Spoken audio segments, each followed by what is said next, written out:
왜 착한 사람들이 더 힘들어할까?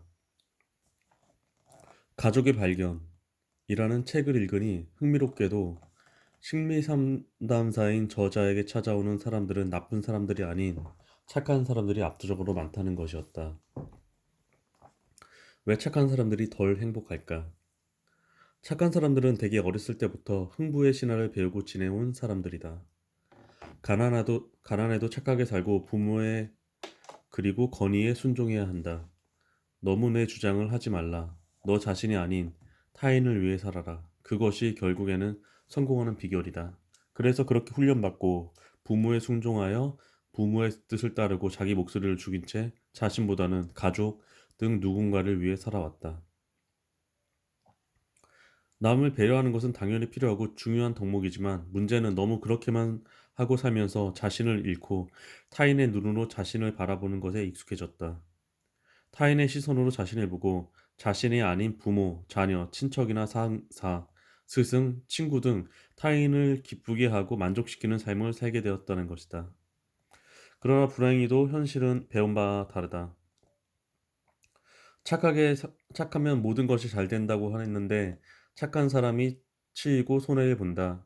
자기 주장과 자기 표현이 분명한 이들이 공을 가로채 간다.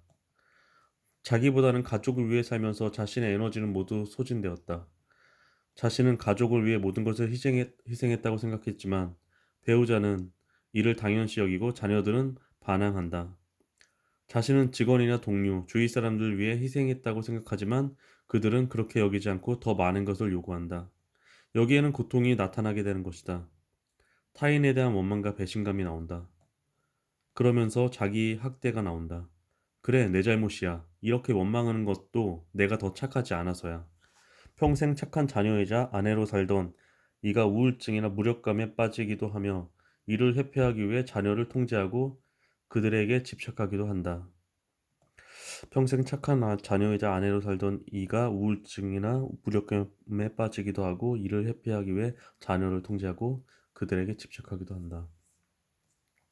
그러면 해결책은 무엇인가? 첫째는 지금 나가 아닌 진짜 자신이 아니라는 것을 인식해야 한다고 그러면 해결책은 무엇인가? 첫째는 지금의 나가 진짜 자신이 아니라는 것을 인식해야 한다고 한다. 부모의 요구에 의해 만들어진 페르소나일 수 있다는 것이다. 진짜 자신을 찾아야 한다. 둘째는 다른 사람의 눈에 착한 사람, 다른 사람을 만족시키기 위한 삶이 아니라 자신이 원하는 삶을 찾아라. 자신의 감정과 욕구가 잘못된 것이 아니라는 것을 인식하라. 억누르지 말고 있는 그대로 받아들여라. 착하지 않아도 괜찮다. 아무 문제 없다. 자신이 원하는 것을 찾아라. 그것을 위해 살려고 하라. 남의 삶이 아닌 자신의 삶을 살 때 타인에 대한 원망이 없어진다. 지금까지는 타인의 눈에 보이는 착한 나의 페르소나를 지키기 위해 분투하는 삶을 살았을 수 있다. 착한 사람들은 착하지 않은 것을 아는 것은 악한 것이라 생각하지만 착하다의 반대말은 꼭 악하다가 아닐 수 있다. 착하다의 반대말은 꼭 악하다가 아닐 수 있다. 당당할 수도 있음을 기억할 필요가 있다. 당당할 수도 있음을 기억할 필요가 있다. 착한 이들이여 착함을 벗어던지고 당당하게 살아라. 진짜 착하게 살아야 할 사람들은 당신들이 아니라 착한 사람들을 이용하고 괴롭히는 나쁜 놈, 악한 놈들이다. 생각만으로도 살 수가 있다. 생각만으로도 살 수도 있다. 생각만으로도 살 수 있다. 나는 예전에 사람은 물리적 병이나 사고 때문에로만 죽는 줄 알았다. 그러나 암이나 불치병이 아니고도 죽을 수도 있다. 상심만으로도 죽을 수 있고 절망만으로도 죽을 수 있다고 한다. 이를 의학적으로는 상심병, 허트브로큰 신드롬이라고 한다. 이러한 죽음에 이르게 하는 위험은 스트레스인데 이 중 절망과 무기력이 가장 위험하다고 한다. 살 가치가 없다고 생각하면 진짜 죽는다. 유태인 수용소나 북한 수용소에 갇혀있던 사람들에 대한 연구에서 밝혀졌다. 더 이상 희망이 없다는 생각으로 무기력해진 사람들은 그냥 쓰러져 죽었다고 한다. 심지어 생각만으로 죽을 수도 있다. 지조차도 생각만으로 죽는다. 한 과학 실험에서 있었다. 한 과학 실험이 있었다. 실험지들에게 설탕물을 먹이면서 유발 주사를 놓았다. 당연히 실험지들은 고통 속에 뒤집어졌다. 실험지들은 이것이 설탕물 때문이라고 생각했고 다음번에 과학자들이 설탕물을 먹이려 하자 먹기를 거부했다. 과학자들은 여기까지가 기대한 바였다. 이후 지들에게 설탕물을 억지로 먹여보았다. 그런데 이상한 현상을 발견했다. 지들이 고통 속에 뒤집어졌던 것이다. 심지어 죽었다고 한다. 설탕물은 아무 해가 없었는데도 말이다. 사람들이 암 선고를 받은 후에 심장마비나 뇌졸중으로 죽는 경우는 또 드물지 않다고 한다. 생각 때문에 죽는 것이다. 세상은 그대로인데 환경도 그대로인데 자신만의 해석과 의미 부여로 어떤 사람은 죽기도 하고 어떤 사람은 살기도 한다. 한 책을 읽었는데 그 저자가 암을 과거 선고받았다. 이에 그 사람이 의사에게 물었다. 선생님, 제가 살 확률이 얼마나 되죠? 그 의사는 죄송하지만 97%가 2년 이내에 사망했습니다. 이에 그 저자는 이렇게 답한다. 네, 그럼 전 3%가 되기를 선택하겠습니다. 의사는 벙쪄서 말한다. 이건 선택의 문제가 아니라 통계예요. 통제할 수 있는 게 아닙니다. 그 저자는 아닙니다. 이것은 저의 선택입니다. 라고 말하고는 자신은 3%에 들겠다는 확신을 가지고 그 병에 걸려 살아남은 사람들을 찾아다니며 공통점을 찾았다. 그리고 식단 조절, 약 등으로 결국 생존을 이뤄냈다. 물론 이래도 죽음을 피하지 못할 수도 있겠지만 생존 가능성이 높아지는 것에는 틀림이 없다. 생각의 차이는 이렇게 중요하다. 이에 삶을 보는 자신의 관점을 감사와 희망으로 바꿀 필요가 있다. 어떤 상황에서도 긍정의 끈을 놓지 않고 유지하라. 그러면 우리의 삶은 훨씬 강해질 것이다. 무거워서 힘든 게 아니다.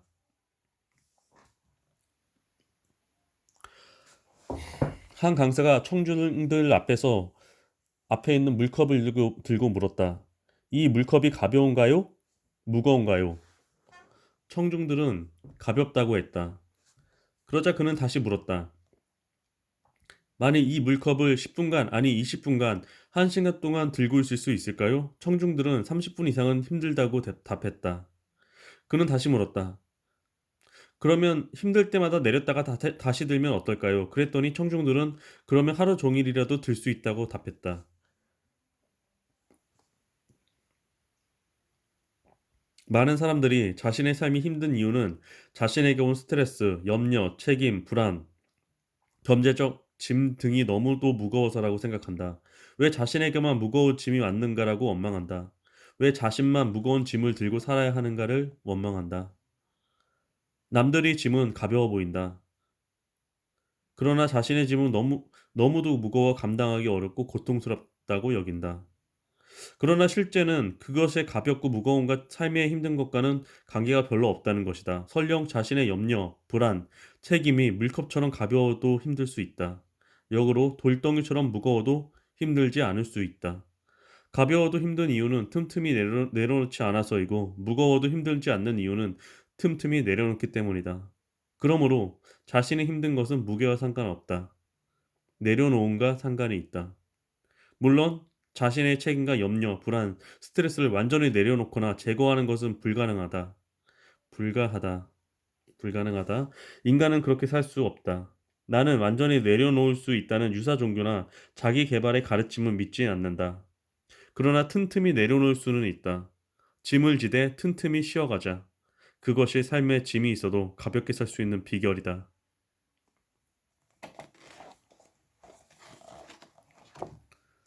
스트레스는 나의 친구요, 나의 도전이다. 직장인들을 만나면 이런 말을 종종 한다. 회사 때려치우고 제주도 같은 곳에서 스트레스 없는 삶을 살면 얼마나 좋을까? 아이디어도 팍팍 떠오르고 건강해질 것 같다. 그런데 이상하다. 은퇴하시고 일을 하지 않고 쉬기만 하는 선배들을 2, 3년 지나서 보면 오히려 팍싹 늙은 경우가 많다. 스트레스도 하나도 없이 편하게 지내는데 왜 생생하지 않을까? 물론 스트레스가 생각할 여유도 빼앗아 가고 건강을 망칠 수 있다. 그러나 흥미롭게도 새로운 아이디어를 내고 뭔가를 돌파하는 경우는 스트레스가 하나도 없을 때가 아니라 약간의 위기감과 긴장감이 있을 때였다. 지난 시간을 돌이켜보면 나도 책을 쓰거나 뛰어난 것을 성취한 해는 위기감과 긴장감, 스트레스가 높은 때였다. 심리학 교수 켈리 맥골리걸은 그녀의 유명한 테드 강의에서 말한다. 스트레스는 당신의 적이 아니라 친구로 여기세요. 스트레스가 많으면 사망 확률이 40%, 43% 증가합니다. 그런데 우리는 흥미로운 결과를 발견했습니다. 스트레스를 해롭다고 생각하지 않은 사람들에겐 많은 스트레스가 그 사람들의 사망 확률을 높이지 못했습니다. 스트레스 때문에 병 걸리고 죽는 확률이 높은 사람은 실제 스트레스가 많은 사람이 아니라 그 스트레스가 자신에게 큰 피해를 준다고 믿는 사람입니다. 신경심리학자이자 뇌과학자인 과학자 이안 로버트슨도 유사한 말을 했다. 스트레스의 강도가 너무 세면 사람을 무너뜨릴 수 있습니다. 그러나 극단적인 경우가 아니라면 그 스트레스는 사람에 따라 어떤 이에게는 자신이 발전시키는 도전이 되기도 하고 어떤 이에게는 자신을 망가뜨리는 위협이 되기도 합니다. 그러면 그 차이는 무엇일까요? 통제력입니다. 스트레스는 자신을 강하게 할 수도 있고 무너뜨릴 수도 있는데 그 핵심 요소는 스트레스 자체에 있지 않고 스트레스에 대한 자신의 태도에 있습니다. 자신이 자신의 삶과 스트레스를 통제하고 있다고 믿는 사람에게는 스트레스가 도전일 뿐입니다. 이 말씀들은 비과학적 자기계발자들, 동기부여자, 설교자들의 말이 아니라 심리학자, 과학자들의 말이라는 것을 기억하시라. 스트레스 자체가 우리를 죽이고 살리는 게 아니라는 것이다. 받아들이는 우리의 태도와 믿음에 따라 우리를 죽일 수도 우리에게 많은 성취를 부여할 수도 있다. 그러므로 스트레스가 오면 심호흡을 하거나 명상 기도를 하면서 이렇게 말해보자. 나의 친구가 왔구나. 이번엔 나에게 뭘 도와주려고 왔니? 겨자씨만한 믿음으로도 산을 옮길 수 있다는 말은 허황된 빈소리가 아니다. 겨자씨만한 믿음으로도 산을 옮길 수 있다는 말은 허황된 빈소리가 아니다. 잘 안 돼도 괜찮아. 스페인 인지치료학자 라파엘 산타투르는 사람들이 기본적으로 가지고 있는 세 가지 비합리적 신념에 대해 말한다. 1. 내가 하는 모든 것이 잘 되어야 돼. 2. 사람들은 나를 친절하고 공정하게 대해야 해. 3. 모든 일은 내 뜻대로 돌아가야 해. 그리고 이것이 이루어지지 않으면 분노하기도 하고 우울하기도 실망하기도 아파하기도 한다. 그러나 실제 가질 필요가 없는 합리적인 신념은 다음과 같다고 한다. 1. 모든 것을 잘하고 싶어. 하지만 못한다고 해도 망가지는 건 아니야.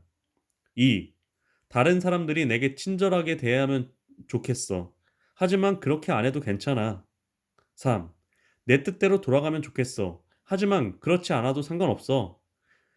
그러나 우리는 그렇지 않아도 괜찮아. 그렇지 않아도 상관없어에 익숙하지 않다.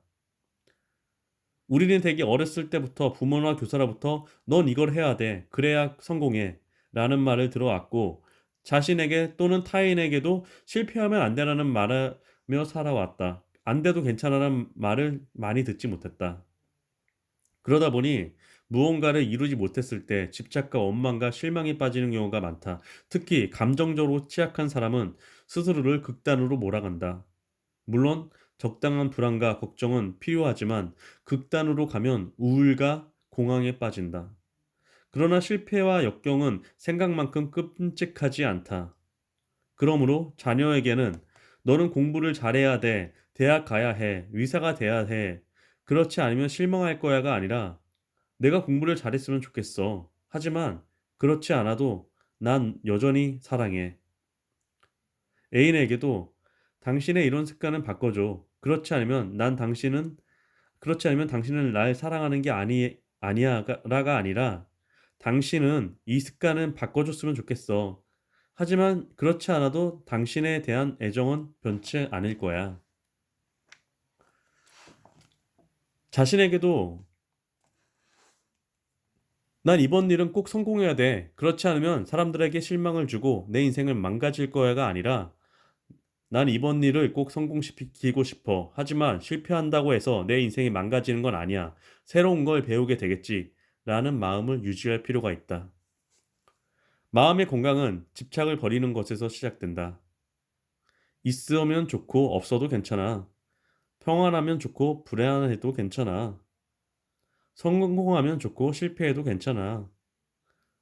잘생기면 좋겠지만 이 정도도 괜찮아. 잘 되면 좋고 잘 안 돼도 괜찮아. 괜찮아, 다 잘 될 거야라는 말은 TV 광고에서도 사용되는 것을 들은 적이 있다. 그러나 이보다 더 좋은 말은 잘 될 거야. 하지만 설령 잘 안 되어도 괜찮아이다. 자신뿐 아니라 자녀들에게도 가까운 사람들에게도 자주 사용한다면 다들 조금 더 간대해지고 조금 더 힘과 용기를 얻을 수 있을 것이다.